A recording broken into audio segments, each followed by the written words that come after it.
Hello friends, this is Jyoti and welcome back to my channel Earth Mom Dehradun. तो finally पारस ने ये update दे दी है कि कल 8 बजे उनका नया व्लॉग आ रहा है। उसी के साथ साथ इंस्टाग्राम लाइव पे उन्होंने बहुत सारी बातें क्लियर करी हैं, बहुत सारे सवालों के जवाब दिए हैं।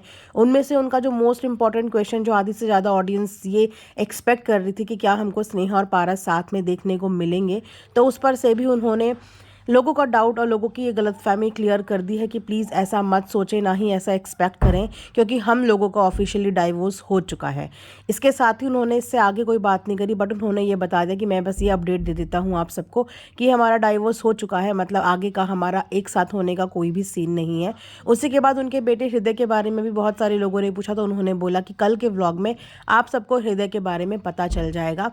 और साथ साथ उन्होंने अपनी इस पूरी ब्रेक जर्नी के बारे में बताया कि मैं इस टाइम पे किन किन मुसीबतों से मैंने डील किया। आज मेरी स्थिति ये है कि मेरे पास रेंट कार खरीदने तक के भी पैसे नहीं है और मुझे वापस से अपनी जर्नी स्टार्ट करनी है, रीस्टार्ट करनी है। इस टाइम में मैंने हर रिश्ते देख लिए, इस जो ये वक्त मेरे साथ गुजरा, इस वक्त में मैंने हर वक्त की मार देख ली। मैं इमोशनली, फिजिकली, मैं हर तरीके से टूट चुका था। तो उन्होंने बताया कि इन बीते दिनों में उन्होंने बहुत कुछ सफ़र किया है और उन लोगों ने भी उनका साथ छोड़ दिया जो किसी समय पे उन्हें बेस्ट फ्रेंड बोला करते थे या उनके साथ रहा करते थे। उन लोगों ने भी इस बुरे वक्त में उनका साथ नहीं दिया। फिजिकली, फाइनेंशियली, इमोशनली हर तरीके से वो टूट चुके थे। लेकिन हाँ, उन्होंने अपनी आज की लाइफ में सौरभ को बहुत ज़्यादा थैंक यू बोला है और बोला है कि वो दोस्त नहीं, वो भाई है, कि उस बुरे वक्त में उसने मेरा बहुत ही ज़्यादा सपोर्ट किया और अब मैं एक न्यू तरीके से न्यू जर्नी अपनी स्टार्ट करूँगा, जहाँ पे मैं अपने पास से रिलेटेड कोई भी बात नहीं करूँगा, किसी की बात नहीं करूँगा। और साथ साथ उन्होंने अपनी ऑडियंस से रिक्वेस्ट भी की है कि आप सब लोग भी किसी को भी कोई गलत भाषा का प्रयोग ना करें, किसी को कोई भी हेट ना दें। जो जैसा काम कर रहा है उसको वो काम करने दीजिए। मैं अपने व्लॉग में किसी का भी जिक्र नहीं करूँगा, अपनी वीडियो में किसी का भी जिक्र नहीं करूँगा, अपने सॉन्ग में किसी का भी जिक्र नहीं करूँगा। और मेरी ऑडियंस से मैं यही रिक्वेस्ट करूँगा कि आप किसी भी तरीके की हेट स्प्रेड नहीं करोगे। काफ़ी ज़्यादा चेंज और काफ़ी ज़्यादा कॉन्फिडेंट नज़र आ रहे थे, लेकिन हाँ, कहीं जगह पे थोड़ा सा इमोशनल भी नज़र आए, क्योंकि 8 महीने का ब्रेक आसान नहीं होता।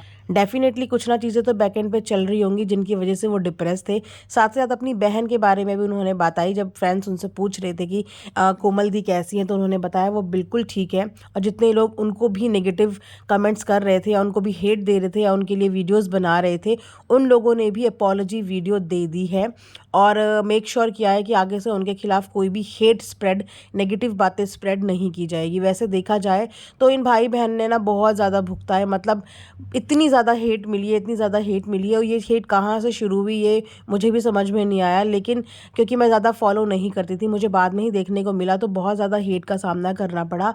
इंस्टाग्राम पे इतना हेट मिलता था कि कमेंट सेक्शन तक ऑफ करना पड़ता था। तो उसी के चलते हुए शायद दोनों ने इसीलिए अपनी अपनी जगह से ब्रेक लिया था और अब आई थिंक नए सिरे से चीज़ें शुरू करेंगी। तो मैं यही एक्सपेक्ट भी करती हूँ ऑडियंस से कि आप नए तरीके से जज करना भी शुरू करोगे। और उन्होंने बोला कि बहुत ही जल्द आपको हृदय भी मेरे व्लॉग में देखने को मिलेगा और जितने भी हृदय से रिलेटेड क्वेश्चन है वो आपको कल के व्लॉग में बताएंगे। ऑडियंस ने ये भी पूछा कि क्या हृदय अब आपके साथ रहेगा, तो इस पर उन्होंने कहा कि ये आप कल के व्लॉग में देख लोगे।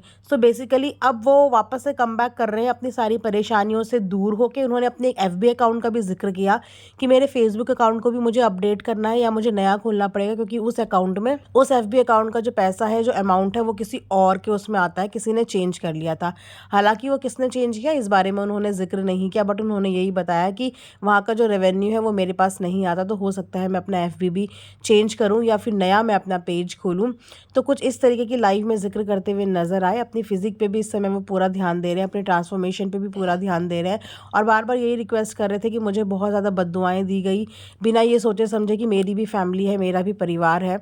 लोगों ने कहा इसके साथ बहुत अच्छा हुआ, ऐसा ही होना चाहिए था, लेकिन एक जने को बद्दुआ देने के चक्कर में पूरे घर वालों को वो बद्दुआ लगती है। देखो, जाहिर सी बात है कि अगर आप उनके बेटे के लिए सिंपैथी रखते हो, उससे प्यार करते हो, तो वहाँ पे आप उसके बाप से इतनी नफरत नहीं कर सकते, क्योंकि कहीं ना कहीं उसके पापा की कमाई से ही उस बच्चे का आगे का भविष्य बनने वाला है। और अगर उन्हीं का रोजगार छिन जाएगा तो उस बच्चे का भविष्य क्या होगा।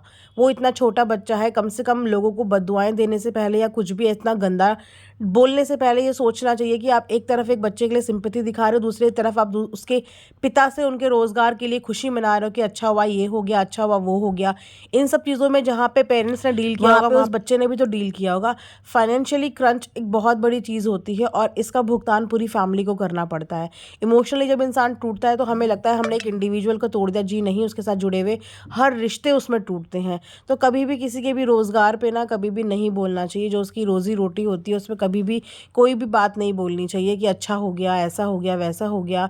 और बाकी तो हम देखो हृदय के अच्छे भविष्य के लिए अच्छे भविष्य के लिए खूब सारी दुआएं देते हैं, खूब सारी विशेस करते हैं कि जो भी इन लोगों ने फैसला लिया वो अच्छा ही लिया होगा, एक दूसरे के लिए अच्छा ही लिया होगा और आने वाले टाइम पे सारी पुरानी बातें भूल के नए सिरे से सब चीज़ें शुरू हों।